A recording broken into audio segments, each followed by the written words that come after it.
Hello, welcome along. This is Good Morning Transfers. Just 5 days remain in this January window, and Ruben Amorim is closing in on his first Manchester United signing. Yeah, we've got the very latest on Patrick Dorgu's potential move. Plus, we'll also discuss 3 possible exits at Old Trafford as well. Also this hour, Chelsea may well do business in the coming days. Could they sign Mathys Tel from Bayern Munich? Mikel Arteta is yet to sign a striker, and with time running out, can they get a deal over the line?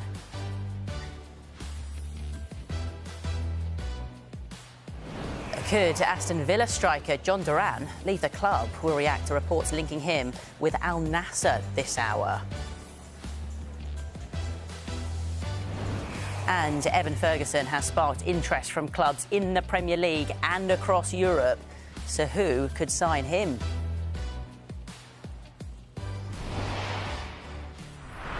A very good morning to you at home. Good morning as well to Kwaku Afari, to Dave Reed and to Statman Dave. You all right on this Wednesday morning? Very good, yeah. Not long to go, is there? No. Yeah, the clock is ticking. We're going to start with Manchester United, who, just mentioned it there, could be very busy up until the deadline on Monday, with incomings and with outgoings as well. Dave, let's start with an incoming that, I mean, it feels like is developing pretty quickly already today. Yeah, Patrick Dorgu from Lecce to Manchester United. The latest from Sky in Italy this morning is that the player is going to be flying into Manchester tomorrow to complete this deal. All the formalities will be sorted then, including a medical. The deal is agreed, and he is set to become Ruben Amorim's first signing as Manchester United manager.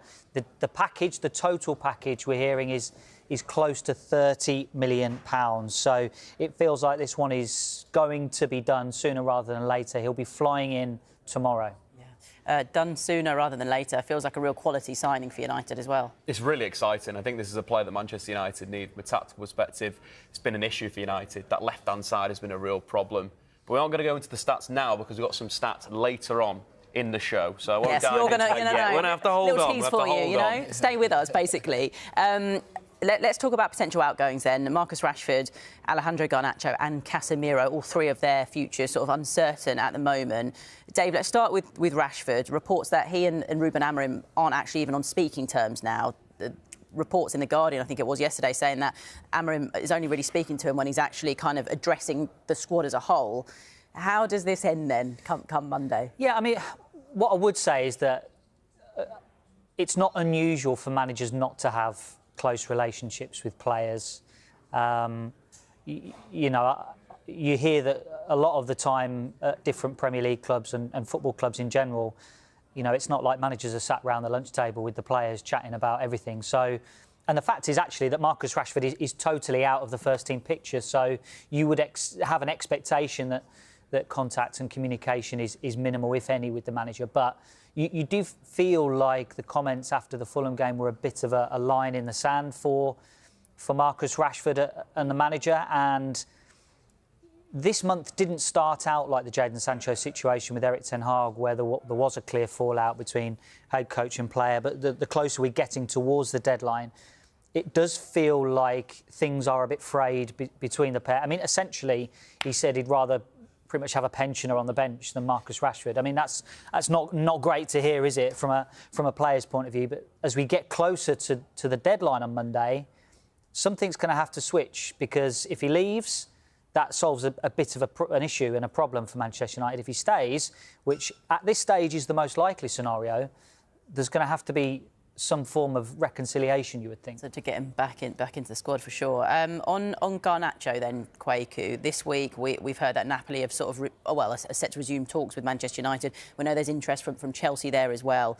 Will he end up staying? What do you think will happen with him before Monday? Well, it's interesting looking at the timeline when it comes to Garnacho under Ruben Amorim. He was dropped for United's win over Man City on the 15th of December, along with Marcus Rashford, for tactical reasons. He's since been integrated or reintegrated into the squad, and he's playing decent football. He's a very, very good player. Last season, I think people forget, because he is a little bit inconsistent, he is still very young. As a teenager last season for Manchester United, he played significant minutes. He played 36 league games, started 30 of them, scored 7 goals, scored in the FA Cup final, scored an iconic goal against Everton away from home. He's a player that contributed massively for Manchester United last year. There's two things going on here. I think the first thing is Ruben Amorim's system. Does he fit into the system which requires wing-backs and requires those narrow 10s behind the striker? I don't think he quite fits in. He's a traditional winger. And secondly is PSR. He's a homegrown talent. If they do recoup £60 million for him, it represents a lot of money which they can then go and spend on other players that maybe suits Amorim's system a little bit more. But if you think about Garnacho in terms of what he's contributed at such a young age, it's easy to forget how good he has been for Manchester United.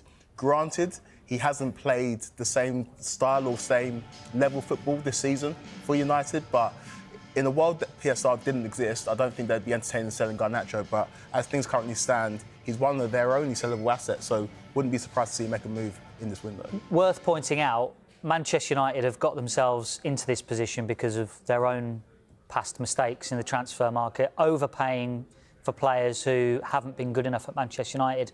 So the reason that they're potentially having to move on a player with so much potential that could well turn out to be one of the best wingers in Europe, it's their own doing.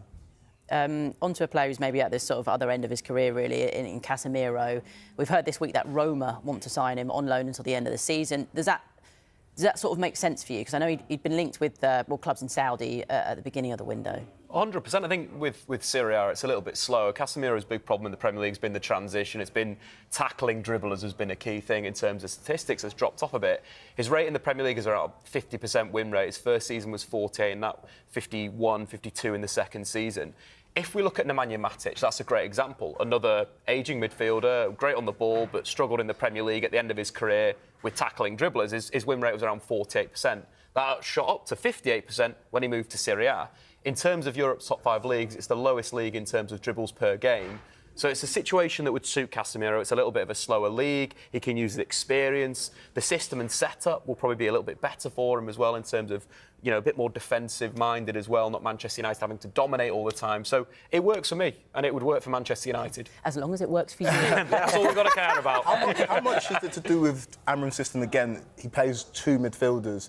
It doesn't provide protection for an aging midfielder like Casemiro. Say there were 3 in midfield, do you reckon Casemiro's still a player that could do a job in the Premier League? I don't think Amorim's ever going to go to that. And I think the requirement to those 2 8s or 2 6s, it's so box to box. They've got to be energetic. They've got to be able to jump up and drop down. Hence why Toby Collier's looks so good, because he provides energy, quality in the tackle, and that's something that Casemiro doesn't have quite now. You know, he would suit a 3-man midfield, absolutely, sitting there, allowing his teammates to do the running. But I think right now for Manchester United, energy in that area is so crucial. Yeah. Well, Manchester United, of course, will be travelling to Bucharest later. That is ahead of their Europa League clash with FC SB tomorrow night. And that is where we find Anton Taloui. Anton, great to see you. There's so much noise, isn't there, around transfers at the moment and you know, players' futures. How much of a, I suppose, distraction could that be for some of these players that we're talking about? I think it'll be positive and negatives for the players, Emma. Positive because that left wing back position, if you've just been saying, it's been a problem position ever since Amorim came to the club. They've had players filling in. Diego Dallo's spent the majority of the time there. Obviously, the club's made a short-term decision on Tyrell Malacia, so bringing in Patrick Dorgu and the fact that he's expected to be a Manchester United player by the time, I suppose, that Manchester United land back in Manchester after this game will be a bit of a relief for some players that have been filling in. It gives them a little bit of tactical security if he does go straight in to the starting 11. But as you were saying, it's around the players, the big name players. That's the kind of thing. But also, these players have been dealing with a lot of problems this season. An unhappy Old Trafford, the fan base that's unhappy about ticket prices and the direction of the club's going with various sort of financial decisions they're making, the stumbling league form, the pressure they're under right now, the transfer situation around Alejandro Garnacho, around Marcus Rashford, around Casemiro. I'm sure it was affecting the players individually. Ruben Amorim has been talking specifically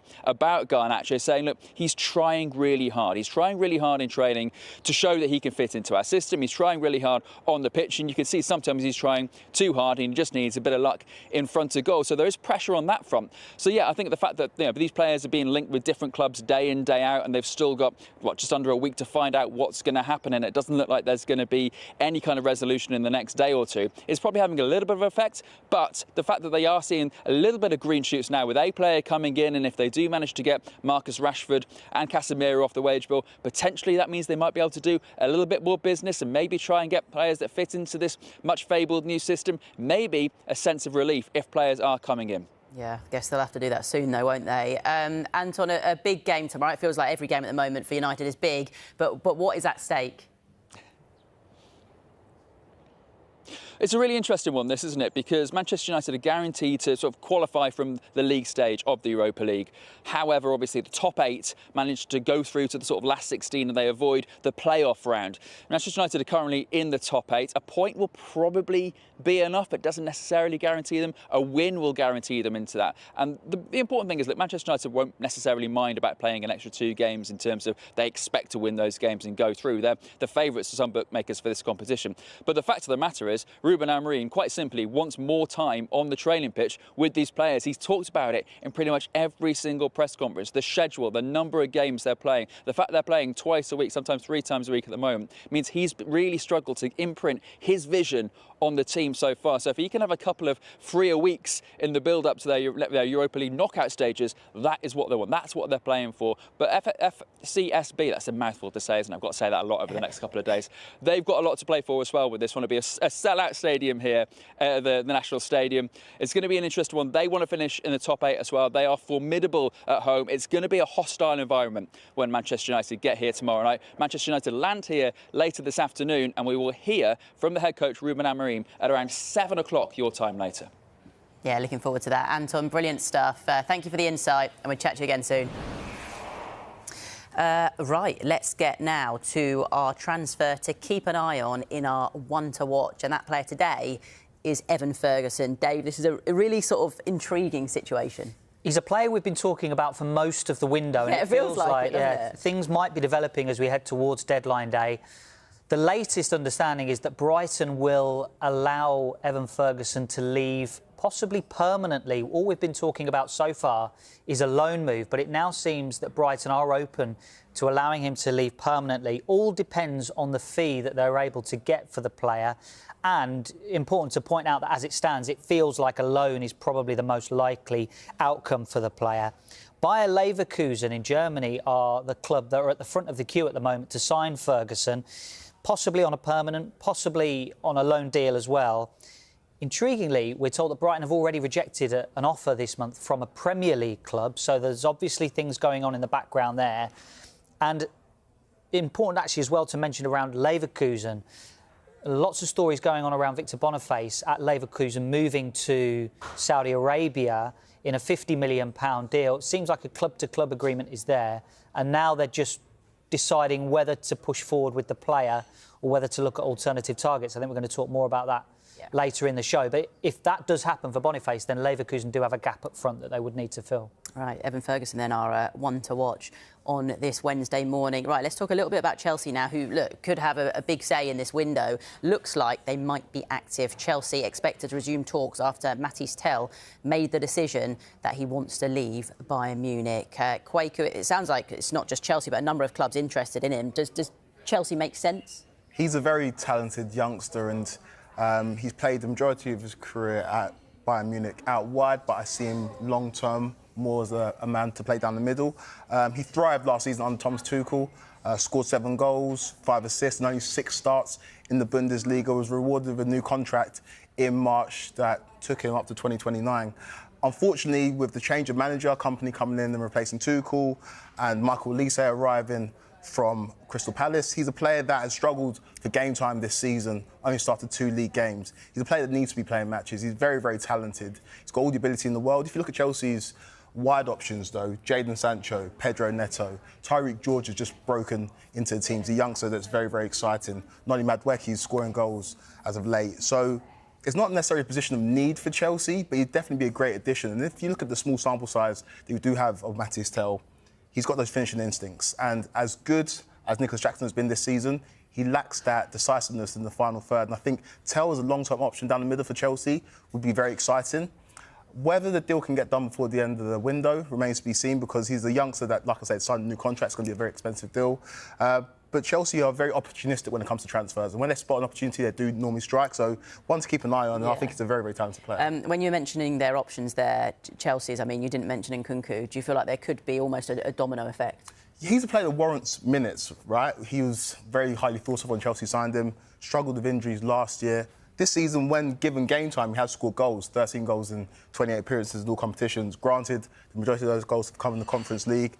But he's a player, unfortunately for him, he occupies similar space on the pitch to Cole Palmer. And we know how good Cole Palmer is. He's not displacing him in Chelsea's first 11. And if you look at you survey the options in the Premier League and you look at a team like Manchester United, for example, who need a player to play behind the striker, he's going to be a very attractive option. Christopher Nkunku is a very, very good footballer.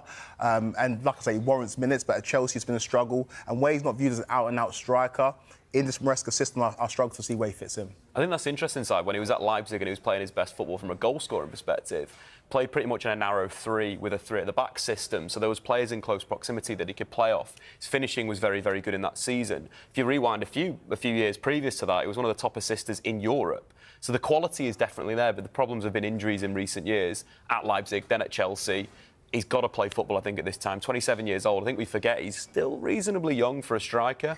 Could be coming into his prime right now. Manchester United would make sense, but I think only for a loan move to see whether he can stay fit, to see whether he can get game time in the Premier League and put the ball in the back of net. Just sticking with outgoings at Chelsea for a moment, João Felix and Axel Disasi, Dave, where are we at with those? Do you think Villa have been interested in both of them?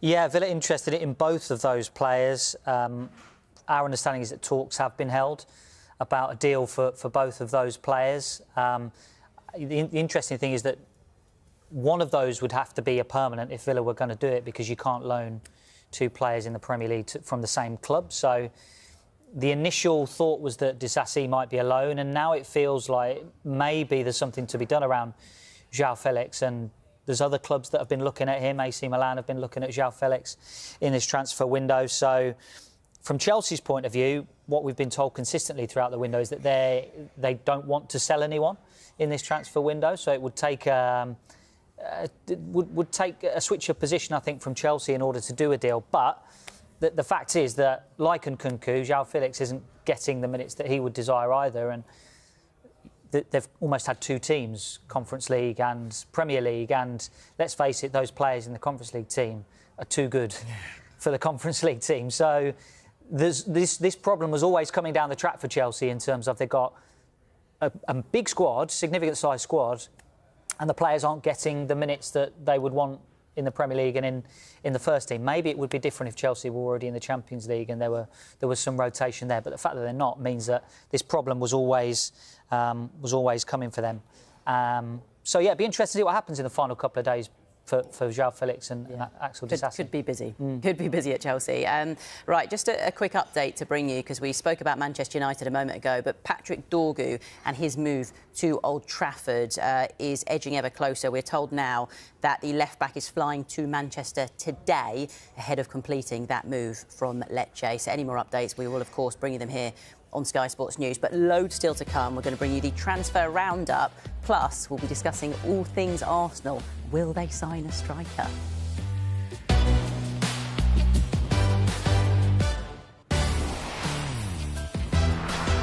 Welcome back. Time now for our transfer update. And Manchester United have agreed a deal worth £29.4 million to sign Lecce defender Patrick Dorgu. He is flying to Manchester today ahead of completing that move. Chelsea target Matis Tel has decided he wants to leave Bayern Munich in this transfer window.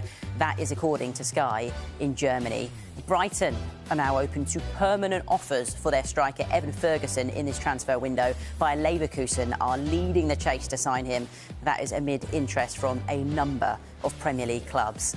Aston Villa's talks for Villarreal's defender Juan Foyth are not currently progressing. Wolves face competition from Stade Rennais for Kevin Danso. Lens want a £25 million package. Paul Pogba's representatives have been approached by a number of clubs in Europe, in the Premier League, in the MLS and in Saudi Arabia. And Middlesbrough have agreed a deal to take goalkeeper Mark Travers on loan from Bournemouth. 5 days to go. Time is running out for Arsenal to try and sign that elusive striker this month. Let's hear from the Arsenal manager Mikel Arteta on his hopes of bringing in players before the deadline.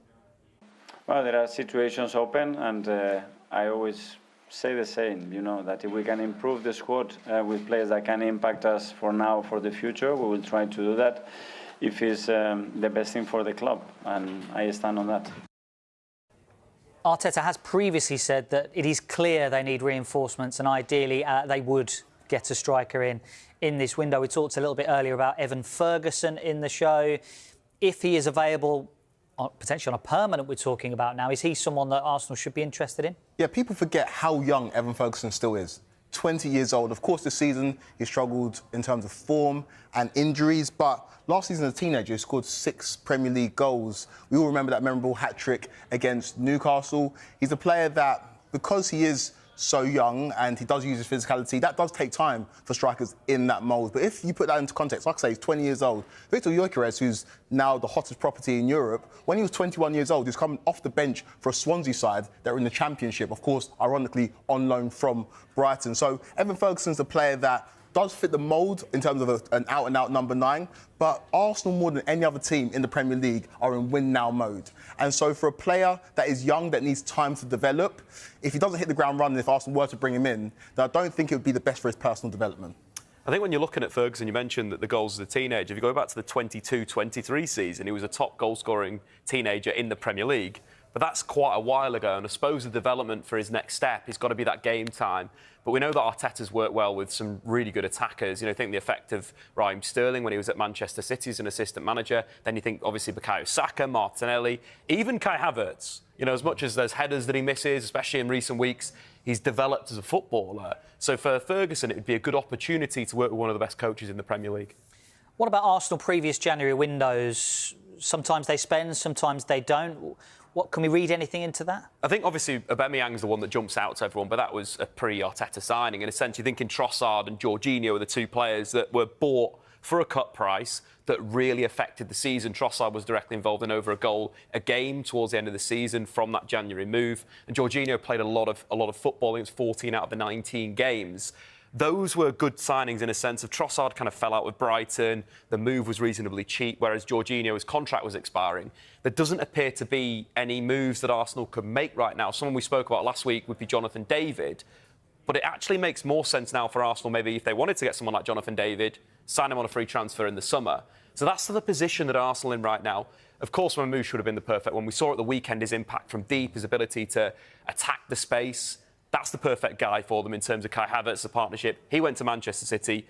As much as Arsenal fans don't want to hear this, I think it's the summer when they need to get a centre forward. You look at Arteta's significant signings, though, and you talk about the window 2 seasons ago in terms of Jorginho and Trossard, Premier League proven talent. They didn't need time to settle into this Arsenal squad. Look at other signings, maybe not in January, but a David Raya, Declan Rice, Premier League proven. Arsenal will bring in players to help them win the league this season. So if you are looking abroad, there is that settling in period with foreign players. So they have to take that into consideration when bringing in players this window. And it's not like Arsenal have been totally inactive in this window either. They have been looking at signings, not potentially for right now, but potentially for a few years' time. Could be one in, one out there. Yeah, for sure. And I think when you look at what Arsenal need to do in the long term, it's getting that right guy. And obviously, we've spoken about Benjamin Šeško. You mentioned Victor Gyökeres. They're the guys that will elevate Arsenal. They're not available in January. So when you're looking at players coming in, coming out, of course, Heaven has moved to Manchester United. A young defender, a player that's got great ability on the ball, got quite a nice language style, good at breaking lines with passes, switching the play. In terms of the statistics, obviously, that's the type of thing I like to look into. Around 90% pass accuracy at youth football level, but also when 67% of his defensive duels. That is a good number. You're looking in the Premier League, that would probably put him in the top sort of, 10% of players. Of course, that's a youth level, so you'd have to apply that to the Premier League. But there's a lot of raw things that I like about that for Manchester United. Of course, Arsenal have lost a player, so maybe they need to go back into the market. OK, we'll see how we go. There's still not long to go now, is there, until that Monday deadline? No, there isn't. Thanks, boys. Right, a reminder, if you are just joining us, Patrick Dorgu is flying into Manchester today ahead of that £29.4 million move from Lecce. He will, of course, be Ruben Amorim's first signing as United boss. Right, still to come, we're going to hear from the Celtic boss, Brendan Rodgers, on re-signing Kieran Tierney. Plus, will Manchester City bring in a midfielder before Monday's deadline? Welcome back to Good Morning Transfers. Patrick Dorgu is almost a Manchester United player. He is flying to the UK right now. So let's take a look at Patrick Dorgu. Let's talk about him as a player and a recent performance against Inter Milan, and then we're going to dive into which positions he's played for Lecce. So first and foremost, let's focus on that Inter Milan game at the weekend. Yes, Lecce did lose 4-0, but for me, Patrick Dorgu was one of the standout players on the pitch. In terms of profile, I'd describe him as a dribbling wing-back, a player that can drive inside, outside, that's very good with his close control, but also has got a good ability about himself in terms of holding players off and using his strength and acceleration. But very much in the 4-3-3 from left full-back against Inter. Let's dive into his statistics. Oh, nearly got that one wrong. In the game. So first and foremost, one of the things I like about Patrick Dorgu, not only is he good in the dribble, he's very comfortable in possession. He's good at popping those balls into midfield and progressing the football. So the first thing I want to highlight, the 93% pass accuracy. Not only did he have a really high rate there, but he completed the most progressive passes on the pitch of any player. So not only is he keeping the ball, he's making things happen. But the big thing for this game, what I like about his performance, was his ability in the duel. Very, very aggressive, quick to the ball, quick to the tackle. And we can see that not only in his duels, first on the pitch with 8, but also his tackles, 1 with 5. A good ability to dive in, to tackle on his left foot with slide tackles, and that aggression is good. Moving on to the key part of the game, which I think will really impact Manchester United, that is the carrying. Progressive carries in the game, 6th, the most of any player on the pitch. This is an area that Manchester United have really struggled. We can all remember those clips in our minds of Manchester United bouncing the ball around the back 5 and not going forward. Dorgu will change that with his carrying. Into the final third, of course, a really important part of a wing-back's game is creating chances, crossing, and, of course, getting shots away. Again, Dorgu ranking really well for those metrics. In fact, Dorgu ranks in the top 4% of fullbacks in Europe's top 5 leagues for goals scored. Another key part of his game that'll add goals to Man United's attack. And finally, interceptions. His ability to read is pretty decent, but an area that he could still improve. And let's move on to the positions that he's played this season. One of the big things with Patrick Dorgu that I like is he's played basically everywhere. We're talking left back, right back. We're talking into central midfield, attacking midfield, striker, and on both wings. Of course, the key position for Manchester United and Lecce this season has been at left back. These, of course, are the minutes by position for both of his seasons playing for Lecce's first team.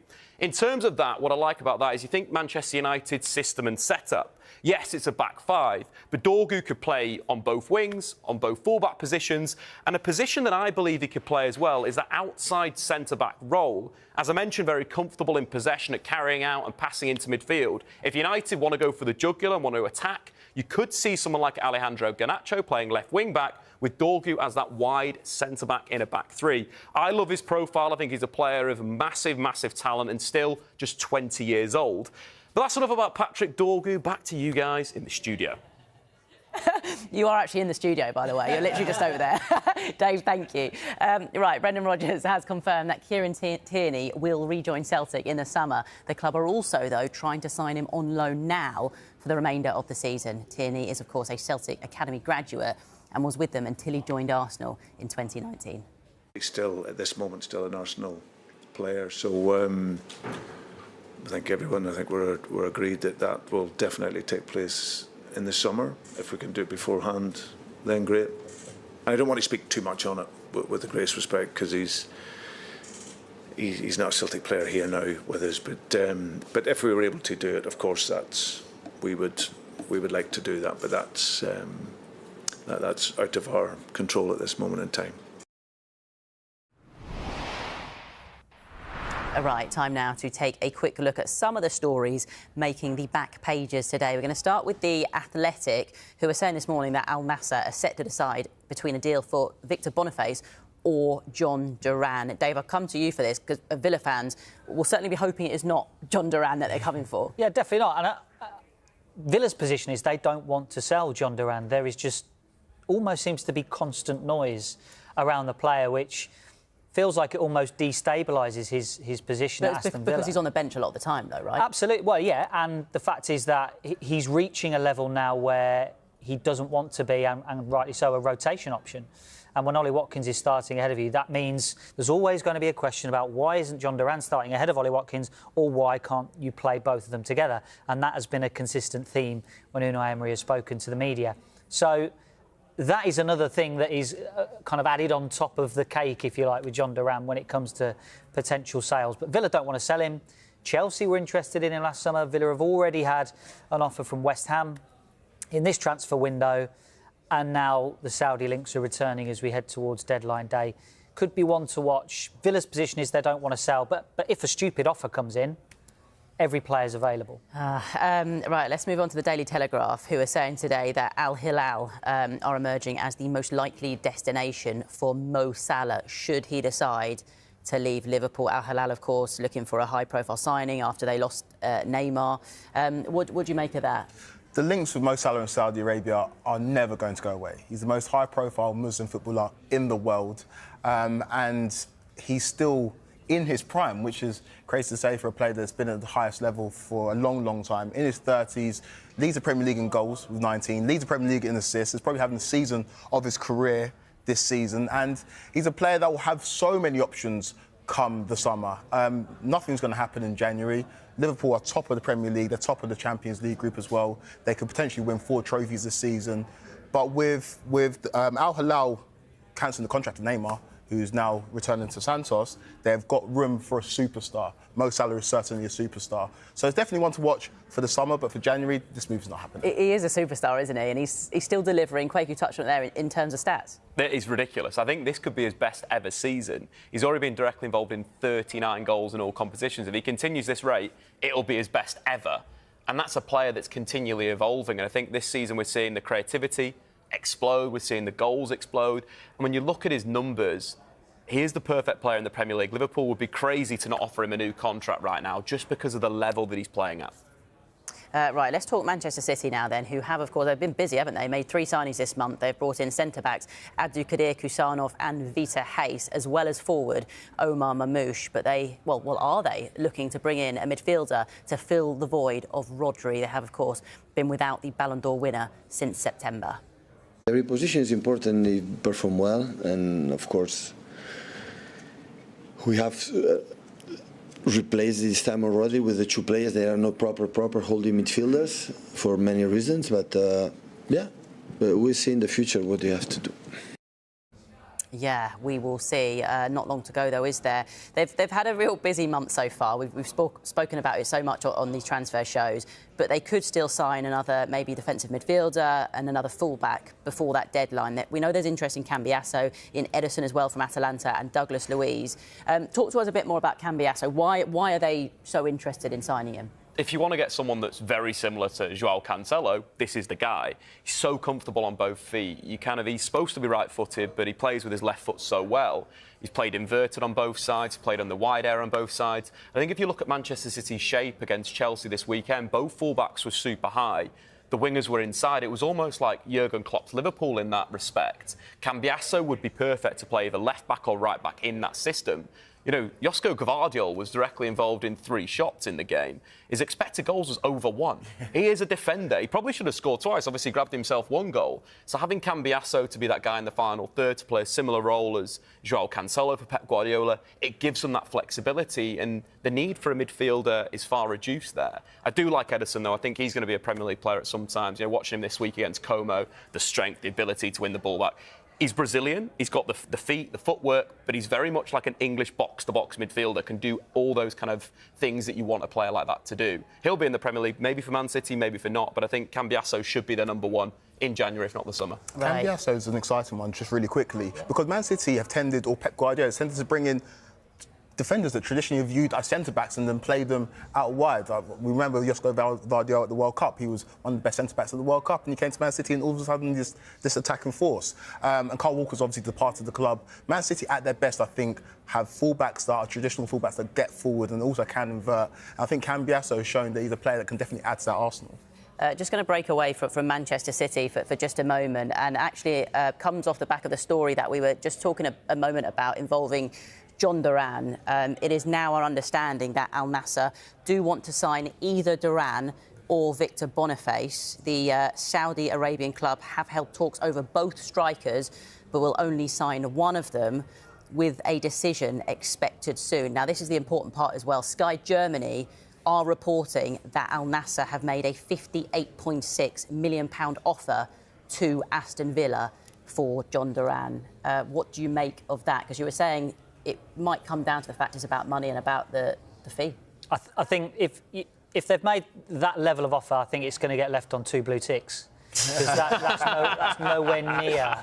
That's nowhere near what that wouldn't even get Villa to the table, let alone to the phone. So I think that Al Nassr would have to come back with a much larger offer if Villa were to do business. As I said a moment ago, really, John Duran's reaching a level where he's no longer a rotation option in the Premier League. He's a bona fide starter, and you know he started the season like running hot on his goals, on his XG, and everything. Now he has obviously cooled down a little bit since then, and the suspension following the red card against Newcastle didn't help. But he is a player who a lot of the top clubs are looking at because his highlights reel is unbelievable. Like, your eyes pop when you see his highlights reel. Now, is his all-round game match up to that? No, it probably doesn't. He needs work. He needs time to fix that. Now, Unai Emery is probably one of the best coaches in the world in order to help him develop his all-round game. You see what he's done with Ollie Watkins already in his all-round game. And, you know, I just... If Villa's position, again, is they don't want to sell John Duran, so it would have to be a larger offer than that. Yeah, like Dave keeps saying, Villa's sort of stance is that they don't want to sell him, but they are braced for more big offers. We know that West Ham had a bid turned down earlier this month. What's your stance on the sort of player side of things, how he'll be feeling? Well, from his game time, doesn't he? Absolutely, yeah. And from his point of view, he feels ready, and I think there has been a period of time where Villa have had to temper his expectation because he's one of those players who wants everything and he wants everything right now. And you just have to maybe temper that a little bit given his age and given the development that's needed within his game. Now, I think he would admit himself that he perhaps hasn't done every single thing that was asked of him in training last season under Unai Emery. I think he left a little bit to be desired from what we hear anyway in training sessions. Unai Emery won't stand for that. And then in the summer there was lots of issues and talks around is he going to leave, is he going to stay? There was the West Ham transfer, there was the Chelsea offer, he did an interview with Columbia Media where he talked about, I want to play for one of the bigger teams. He's had opportunities where he hasn't quite hit the right note with the club, with Villa fans. But Villa have kept going with him. They've given him an opportunity to say, OK, you're here, show us what you can do. The start of this season, his all-round game has been much better. From what we hear, he's worked harder than ever before in training, and his game has improved, and it's bared fruit, really, in the goals that he scored in the Premier League.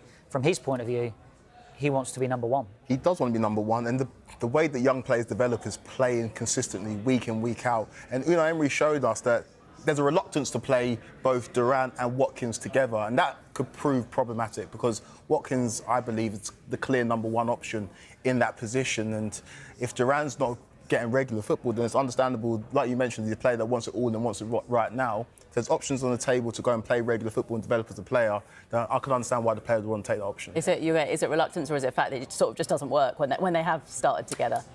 Well, they've not started together very often, no. You must say. There was a moment in the game against Monaco in the Champions League where Duran came off the bench, played alongside Ollie Watkins, and the balance was all off. Now, Emery took the responsibility himself on that and said he didn't quite get the communication right to the players as to what he was asking. Some of the players didn't follow the plan that was laid out for them in the pre-match meeting. So there has been occasions where they've both played together and it hasn't worked. But Emery has said consistently that they have practiced with them in training, with both of them playing together, and he has found a formula. Now, he hasn't felt the confidence yet to do that on a consistent basis. So it's a nice problem to have for Villa. They've got two top strikers who want to play. But given the noise around John Duran, it almost, as I said earlier, it kind of destabilises Villa a little bit, just because every week we're talking about John Duran's future. I feel like that noise might continue a little longer. Right, well, what a morning of transfer news. Sky Germany reporting a bid has gone in for Aston Villa's John Duran, and Patrick Dorgu's flying to Manchester right now, today, ahead of a move to United. Right, coming up next, with just 5 days to go until deadline day, will Tottenham make any signings?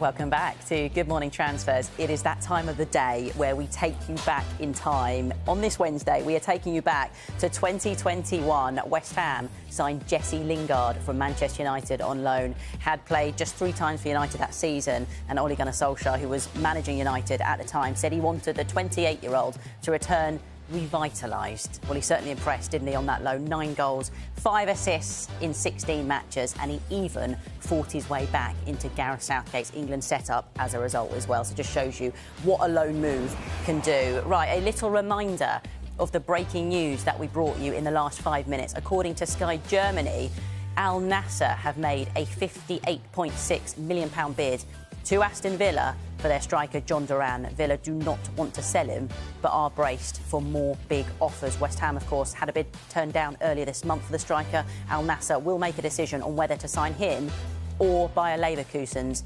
Victor Boniface soon. Right, let's stick with Aston Villa for the time being then. Talks for Villarreal defender Juan Foyth not currently progressing. Villa have other defensive options such as Axel Disasi at Chelsea and Loic Bardet at Sevilla in mind. Dave, there is a real need, though. I think when watching Villa on the weekend, there's a real need for defensive reinforcements. Yeah, they have. They are a little bit short at the moment. The Tyrone Mings injury, there was almost a collective intake of breath when he went down and eventually was forced off as well. You could see how upset he was when he came off, and there was obviously the fear there within the ground that it was going to be another serious one for him. Thankfully, it doesn't seem like it's going to be that serious, and maybe he'll be back for next week from Aston Villa's point of view. But on that occasion against West Ham at the weekend, Lucadinho, who started the game at left-back, moved inside to play centre-back, and they've obviously lost Diego Carlos. Diego Carlos wanted to leave Aston Villa, and Villa facilitated that for him because he didn't want to stay at Villa. They've obviously lost Pau Torres. He's going to be out for at least another month. So right now, Ezri Konsa is kind of last man standing for Villa at centre-back. And also, rewind to the start of this window, Villa were already looking for a centre-back, and they've lost another one. Yeah. So they were looking for that player that can play centre-back, right-back, hence why they're looking at Axel Disasi and Loic Bardet as well. So could be 1, could be 2 defenders for Villa. Well, mentioning the names there, who makes the most sense? Well, from Villa's point of view, Disasi might be someone that they can get in on a loan, which might be a slightly financially better deal than signing a player permanently. We know Villa do have a little bit of wriggle room and money to spend in this window, given they were ready to make an offer around about 20 million, we hear, for Loic Bardet. So there is a little bit of money there, but Disasi might make a little bit more financial sense for them. Right, we don't have too much time left on the show, but you have done a deep dive into why Spurs need a striker. Do a shallow dive for us, and we'll come back to it. We'll do a quick one. Don't hit the bottom. A real quick one. Well, don't be too quick, though. I think that when you're looking at Spurs' forward line, they've scored a lot of goals, but it's been very much spread. They haven't been able to rely on one guy. They haven't had a Harry Kane, a Heung-min Son that's been so effective in front of goal. Obviously, Solanke's was the big signing over the summer, 65 million, 7 goals so far in this season, but he's underperforming his expected goals. So that's at 8.5, he scored 7 goals. So the chances he's getting, he's not putting them away at a clinical level. I think we've got the start of the season, Brennan Johnson was in great form from the right wing. Heung-min Son, of course, is Heung-min Son, always above his expected goals, 5 expected goals, 6 goals scored. But in terms of Kulusevski, who's had a great season from midfield or from the right, or even times playing as that 9, and obviously Richarlison's coming back. At the moment, it feels like Spurs need maybe one more body, someone that can maybe be a little bit more consistent in front of goal. And we're looking at conversion rates, and we're looking at the average distance to the goal as well. Just someone that's going to put the ball on the back of the net. Yeah, I suppose they have got goals from midfield, haven't they? Which isn't on here. They do, for sure. James Maddison is their top scorer. But again, he's not the first name on the team sheet this season. He's in and out of the side, but really, really effective. And I think building Spurs out as a squad, the big thing is defenders for me. Okay. They've got to sign defenders, but strikers as well would help them. We'll come back to that deep dive. Right, a little reminder for you. Good Morning Transfers is back at the same time tomorrow morning, 9 o'clock.